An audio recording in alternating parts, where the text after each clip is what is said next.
pagi pemirsa Guntur Media dimanapun berada. Jumpa kembali bersama saya Tias Paramita. Pagi ini kita ketemuan di Obrolan Pagi untuk edisi Selasa 23 Maret 2021.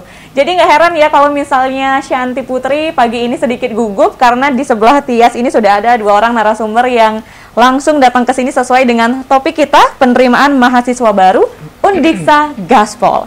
Nah, jadi Universitas Pendidikan Ganesha Undiksa merupakan institusi pendidikan tinggi negeri yang mencetak SDM dalam bidang kependidikan dan non-kependidikan. Dalam bidang kependidikan, Undiksa merupakan pencetak sumber daya manusia pendidik yang terbesar di Bali. Dan Undiksa merupakan satu-satunya perguruan tinggi negeri di Bali Utara yang telah terakreditasi A oleh Badan Akreditasi Nasional Perguruan Tinggi (BANPT). Dan dalam penerimaan mahasiswa baru tahun ini, Undiksa mencanangkan tekad gaspol. Kira-kira seberapa gaspolnya Undiksa dalam penerimaan mahasiswa baru di tahun 2021 ini? Untuk itu di pagi hari ini kita langsung menghadirkan dua orang narasumber. Yang pertama ada Ketua Tim Sosialisasi Undiksa, Ibu Putu Niti Kertiasi. Selamat pagi, Selamat pagi, Bu. Dek Tia. Selamat pagi para pemirsa. Oke, Om kabar. Swastiastu. Om Swastiastu. Kabar baik, Bu? Iya. Gak kerasa ya, kayaknya udah setahun lalu kita di sini. Kalau waktu itu Bu Titi ya panggilannya ya, Yeah. Bu Titi sendiri ke sini ya. Bu Titi aja. Iya. Kalau waktu itu Bu Titi setahun yang lalu sendiri ya ke sini sosialisasi. Kali ini menggandeng anggota dari tim sosialisasinya ada Bu Putu Indah Rahmawati. Selamat pagi Bu Indah. Kabar sehat, Bu? Pagi, sehat. Terima kasih. Ya, biasanya bersuanya di kampus aja ya, sekarang udah di sini. Kita ngomongin tentang penerimaan mahasiswa baru. Oke, kita mau ke Bu Titi dulu, Bu. Nah, di tahun sebelumnya kan kita sudah ngebahas tentang penerimaan mahasiswa baru ini juga gitu ya. Mungkin bisa dijelaskan lagi, mungkin ada pemirsa yang kelewatan nih tahun lalu nggak sempat dengerin.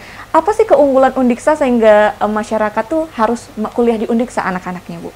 Baik, Undiksa punya banyak sekali keunggulan, Dek, ya. Satu, kalau dilihat dari segi tenaga pendidiknya, semua dosen dengan kualifikasi yang bagus sekali, profesor kita punya, kemudian master, doktor. Jadi udah nggak ada yang namanya master tuh udah sedikit sekali. Itu dari segi tenaga pendidiknya. Yang kedua dari segi fasilitas. Fasilitas kita sudah sangat representatif, kenapa akhirnya kita bisa mencapai akreditasi unggul, ya. Dan sekarang rektor sudah mempersiapkan kita semua untuk akan mengikuti akreditasi internasional disebut dengan AKAS. Jadi dengan tekad dan keberanian seperti itu, tidak main-main, jadi kita sudah sangat percaya diri kalau fasilitas kita sudah bagus. Yang ketiga, uang kuliah tunggal. Uang kuliah tunggal kita itu sangat kemasyarakatan. Jadi sangat memikirkan bagaimana kondisi ekonomi dari masyarakat yang berkisar antara 500.000 sampai dengan 3.700.000 itu ada klasternya, kecuali kedokteran yang sangat berbeda. Selain itu kalau kuliah di Undiksa ya sangat gampang. Orang bilang kalau kuliah di Beleleng itu semuanya accessible. Jadi makanannya lumayan murah dibandingkan dengan di Denpasar, uang kosnya juga lumayan tidak seperti di Denpasar, sangat terjangkau. Dan yang paling penting bahwa kita punya banyak program yang bisa membantu mahasiswa untuk memiliki profesionalisme dan kualifikasi yang lebih bagus. Jadi itu. Oke, gitu. Jadi tadi dari segi pengajar dan fasilitas itu semuanya sudah tersedia ya dengan lengkap dan juga profesional tenaganya. Tapi apakah dari kesiapan pengajar sendiri masih ada prodi yang mungkin memiliki kekurangan tenaga pendidik, Bu?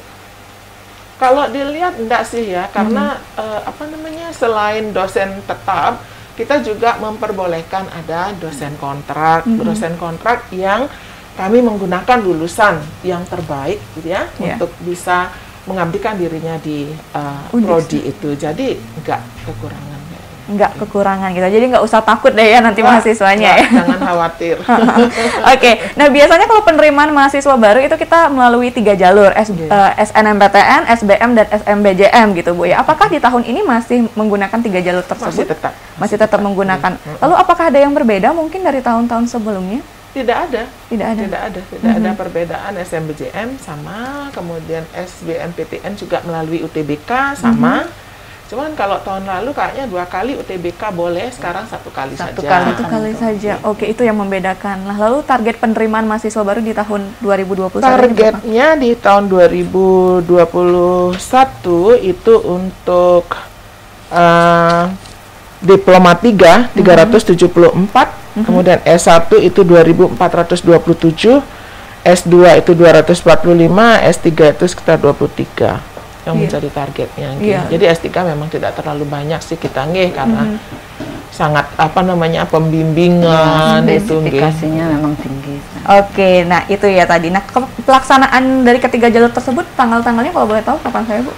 Tanggalnya itu kalau SNMPTN baru kemarin pengumumannya baru kemarin jadi sudah selesai. Kemudian ada UTBK sebagai persyaratan untuk di SBMPTN, itu gelombang 1-nya 12 sampai 18 April 2021, gelombang 2-nya itu 26 April sampai dengan 2 Mei 2021. Kemudian SMBJM-nya itu untuk minat bakat, kita ada 2 SMBJM-nya, ada minat bakat dan tulis. Itu tanggal 19 sampai 23 untuk minat bakat, dan tulisnya itu dari tanggal 15 Juli sampai dengan 16 Juli. Oke, itu jadi seputaran April sampai Juli lah ya proses penerimaannya, seleksinya gitu. Oke deh, makasih Bu Titi. Sekarang mau ke Bu Indah dulu ya, selaku anggota dari tim sosialisasi. Tadi dibilang perbedaannya mungkin dari UTBK yang tahun lalu boleh 2 kali, sekarang sekali. Apa mungkin pertimbangannya, Bu? Kami melihat bahwa tahun lalu itu UTBK itu bisa beberapa kali, bukan hanya 2 kali gitu. Tetapi itu menjadi keruwetan tersendiri dalam hal administrasi gitu ya. Calon mahasiswa minggu ini dia tes UTBK, kemudian karena nilainya jelek dia harus ulang lagi dan ulang lagi gitu. Nah, dari segi administrasi itu cukup ribet gitu dari timnya. Sehingga kita dari tim nasional sih membuat keputusan bahwa UTBK itu 1 kali saja untuk penentuan penerimaan mahasiswa baru di universitas negeri. Ya, jadi ini sebenarnya tahap yang sangat kritikal untuk calon mahasiswa. Karena ini adalah penentuan hidup mereka gitu lah istilahnya ya. Hanya 1 kali tes, kemudian mereka harus benar-benar fokus untuk bisa mendapatkan impian mereka, kuliah di mana gitu. Dengan jurusan apa? Iya, jurusan apa gitu. Benar-benar persiapannya harus matang dan mereka harus benar-benar menentukan kira-kira target saya di jurusan apa, universitas apa, dan mampu nggak bisa mencapai itu gitu. Perhitungannya harus sampai ke sana. Karena ini hanya 1 kali tesnya gitu. Nggak bisa berkali-kali kayak tahun sebelumnya. Tidak bisa seperti tahun yang lalu. Itu sebenarnya yang menyebabkan Undiksa itu melakukan sosialisasi sangat gencar, Tias. Jadi karena kesempatan yang demikian dan para siswa sekolah-sekolah itu harus tahu bagaimana harusnya mereka dengan UTBK-nya 1 kali, kemudian kapan untuk SBMPTN-nya, dan kemudian dia persyaratan harus mendaftar di LTMPT itu. Jadi kita mengadakan sosialisasi yang sangat gencar untuk itu. Kita adakan open house gitu yang sudah terlaksana, dan kemudian ada lomba TikTok, ada macam-macam sehingga semua lapisan masyarakat mengetahui tentang bagaimana proses penerimaan mahasiswa barunya. Oke, nah itu tadi disebutkan sosialisasi mungkin ya terkait karena ada hal yang baru di tahun 2021 ini. Tapi di tahun yang lalu Bu Titi sempat menyinggung bahwa kebanyakan mahasiswa yang kuliah di Undiksa itu taunya bukan dari sosialisasi yang dilakukan kunjungan ke sekolah gitu ya, tapi melalui teman, keluarga dan lingkungan sekitar. Nah, lalu untuk tahun ini sosialisasi yang dilakukan itu seperti apa? Maksudnya via online kah atau masih tetap jemput bola ke sekolah? Kita melakukan kombinasi ya. Online juga seperti yang disampaikan Bu Titi, kita open house bulan Februari itu 7 hari berturut-turut gitu. Kemudian kita jemput bola ke sekolah-sekolah. Jadi kita dari setiap prodi maupun dari pihak rektorat kami memberikan sosialisasi ke sekolah. Salah satu contohnya saya di akhir bulan Januari itu ke SMA 8 Denpasar. Itu audiennya dari Denpasar itu sekitar 400 student gitu, benar-benar intensively dia listen pada sosialisasi ini. Kemudian di setiap prodi juga kami ke sekolah-sekolah, kontak sekolahnya untuk mempromosikan Undiksa. Oke. Nah, open house juga Ibu Titik sebagai ketua tim 7 hari berturut-turut bulan Februari itu audiennya juga banyak sekali sampai dengan 500 audien total. Iya. Di Instagram, di Facebook, TikTok sekarang yang lagi ngetop TikTok ya udah kita lombakan dan sudah bersebar gitu. Oke, ya. luar biasa kekinian gitu ya. Iya, Kamu jauh. sangat kekinian. Iya, karena yang disasar emang generasi milenial Iya, ya. betul. Kalau nggak kayak gitu nanti takutnya ketinggalan informasi. Berarti sosialisasi yang dilakukan bukan hanya di lingkup Kabupaten Buleleng aja gitu ya, sampai keluar sudah ke juga. nasional. Nah, sosialisasinya itu sebenarnya ada 2 layer. Yang pertama itu dilakukan oleh institusi, universitas. Tapi juga masing-masing fakultas dengan prodinya masing-masing seperti Bu Indah, mereka juga otomatis melakukan sosialisasi. Karena bagaimanapun tanggung jawab yang sebenarnya paling besar itu adalah di prodi kan, program studi. Kalau dia sedikit dapat mahasiswa kan juga nggak ada yang diajar.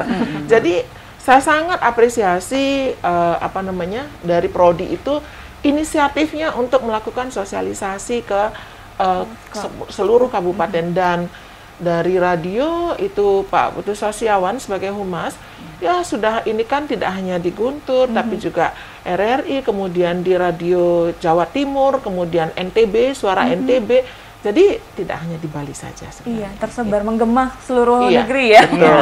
Untuk sosialisasi Undiksanya sendiri.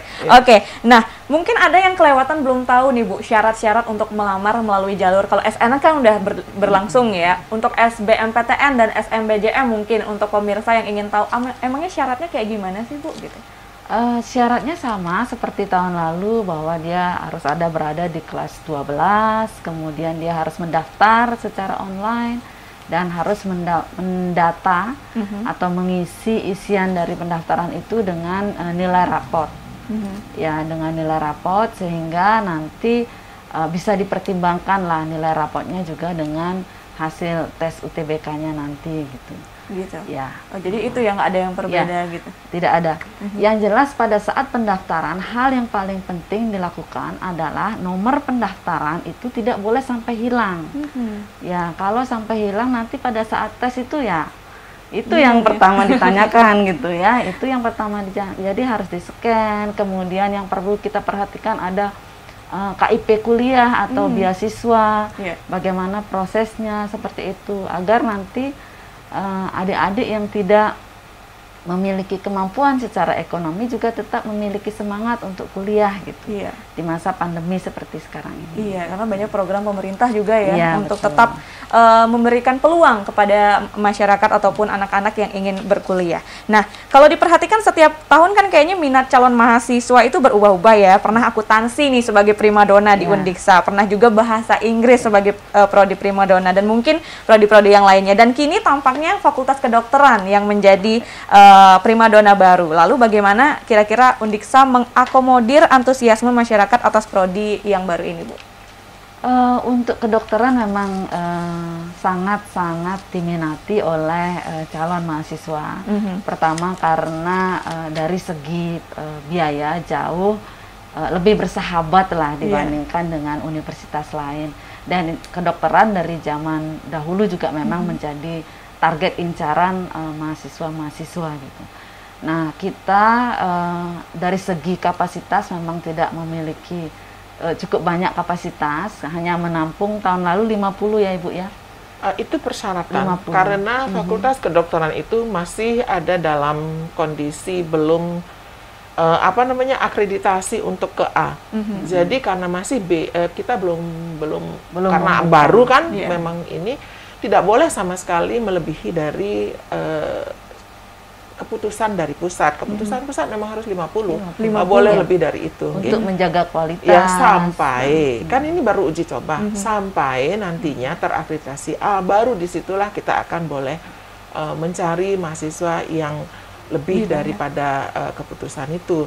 Tapi ternyata memang minat kedokteran itu sangat bagus karena mungkin dilihat dari proses belajar mengajarnya yang sangat-sangat serius. Jadi dosen-dosen di Fakultas Kedokteran itu serius banget dari segi penilaian, praktikum dan lain sebagainya. Jadi mereka karena mudah-mudahan sampai seterusnya ya, karena baru jadi kualitinya harus dijaga, jadi penjaminan mutunya betul-betul sangat diperhatikan sehingga supaya lulusan Undiksa itu bisa bersaing. Dan ini dibuktikan kemarin itu Fakultas Kedokteran mengundang Prof. Kertie dari UGM menjadi narasumber, dan saya juga ikut dengar dan memberikan komplimen yang luar biasa bahwa kelak Fakultas Kedokteran Undiksa itu akan menjadi fakultas kedokteran yang besar karena mahasiswanya sangat kritis, dan itu terjadi dari pola penerimaan yang screeningnya yang bagus, yang selektif. Ya, ditambah lagi dengan kita lagi membangun ya Bu ya laboratorium kesehatan terpadu besar banget di bawah gedung, di belakang gedung rektorat itu besar banget, dan itu akan menjadi sebuah lab kesehatan yang prestisius gitu ya, akan tambah banyak lagi peminatnya ke Undiksa gitu. Nah, disinilah adik-adik perlu berpikir, wah saya ini bentar lagi ujian, I cannot do anything selain harus fokus kepada UTBK karena hanya 1 kali, dan itu pun saingannya sangat banyak. Benar. Ya, peminat kita sampai sekarang lebih dari 4.000 ya Ibu ya. Peminatnya. Ya, udah hampir mencapai 5.000. Daya tampung kita nggak sampai segitu. Tadi Ibu sudah menyampaikan gitu. Jadi adik-adik benar-benar harus sudah fokus sekali pada ujian ini, dan belajarnya harus lebih kenceng lagi. Iya benar. Padahal luar biasa ya, terbilang prodi yang masih muda, tapi peminatnya sampai 5.000-an, tapi yang diserap cuma 50 orang gitu ya. Jadi untuk pemirsa yang mungkin anak-anaknya pengen kuliah di prodi kedokteran Undiksa, emang harus disuruh ekstra lah belajarnya ya. Betul. Jangan kebanyakan main TikTok. Jangan main game juga dulu Mobile Legends. Fokus dulu UTBK. Mungkin Anda setelah selesai UTBK dan dinyatakan lulus boleh ya sekali. Tapi kalau udah kuliah ya fokus belajar lagi. Oke. Nah, tapi kan kita sekarang masih dalam suasana pandemi ya, seperti sekarang. Pembelajaran juga masih online yang dilakukan oleh mahasiswa. Lalu untuk prakteknya nanti di kedokteran sendiri itu gimana? Tatap muka tapi langsung. Tatap muka. Kalau praktek kita sudah tatap muka dengan protokol kesehatan yang ketat gitu. Contoh di prodi perhotelan saja kami ada tata boga, kemudian tata hidang, yang kami tidak mungkin anak-anaknya skillnya diasah melalui online, ngelihat orang masak aja tahu-tahu udah bisa masak, nggak bisa. Jadi benar-benar kita praktek di kampus. Cuma memang protokol kesehatan kita jaga, mahasiswa harus pakai masker, cuci tangan, pakai face shield, jaraknya diatur, kemudian yang jumlah mahasiswanya 25 satu kelas itu hanya dibagi menjadi 2 gitu, 2 shift. Jadi yang sebenarnya gempor ngajar praktek itu dosennya ya, karena waktunya benar-benar jauh lebih lama dibandingkan ngajar online gitu. Iya, benar. Oke. Nah, untuk kedokteran sendiri ini kan bisa dibilang prodi khusus lah gitu ya, yang harus lebih serius digini. Ada klasifikasi khusus nggak sih untuk penerimaan mahasiswa baru di prodi kedokteran? Enggak, sama ya. Ikut ada SNMPTN yang diterimanya ini, kemudian SBMPTN, SMJN juga ada, tapi itu hanya mengikuti 30%, 40, 30. Oke, jadi nggak ada yang khusus ya, nggak ada yang sama. Mungkin kalau menurut saya sih di passing grade ya Bu ya. Passing grade itu semua dari kalau SNMPTN, SBMPTN kan dari pusat menentukan UTBK-nya dia.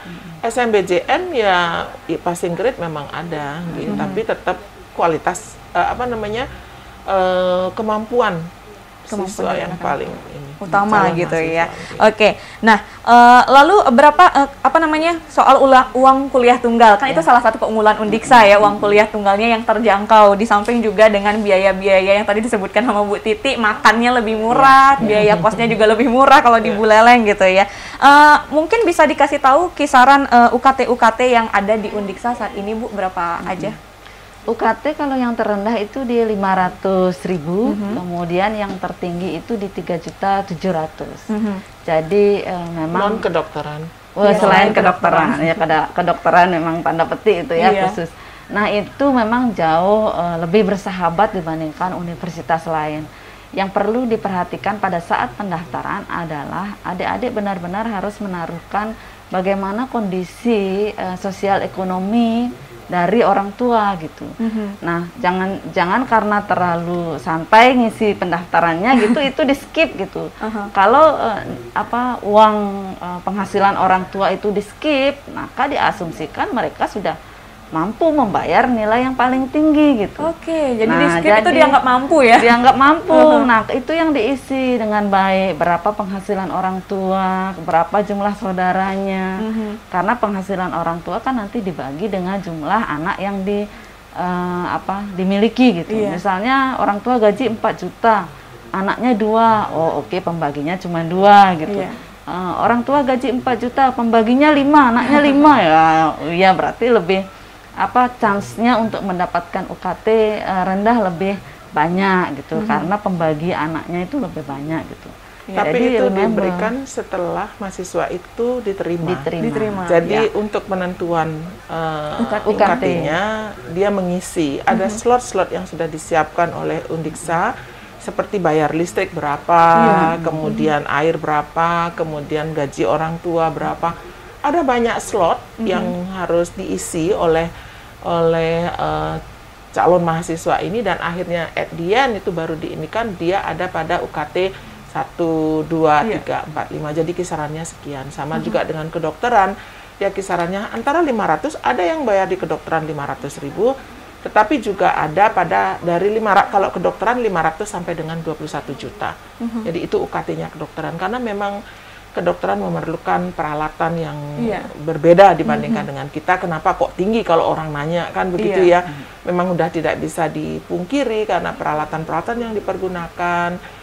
Jadi kayak handscoon, nggak bisa handscoon itu hanya dipakai beberapa kali kan, hanya 1 kali udah. Itu mahal memang banget di situ. Jadi apalagi dengan pandemi ini semuanya protokol itu sangat-sangat diinikan, dan itu harus ditanggung oleh anak-anak di kedokteran. Oke, jadi itu alasan ya kalau misalnya kenapa kedokteran bisa beda nih dibandingkan dengan prodi-prodi yang lain, karena emang memerlukan banyak dana gitu ya. Labnya pun juga harus khusus kan ya, nggak bisa di kelas kalau misalnya masak masih bisa ya.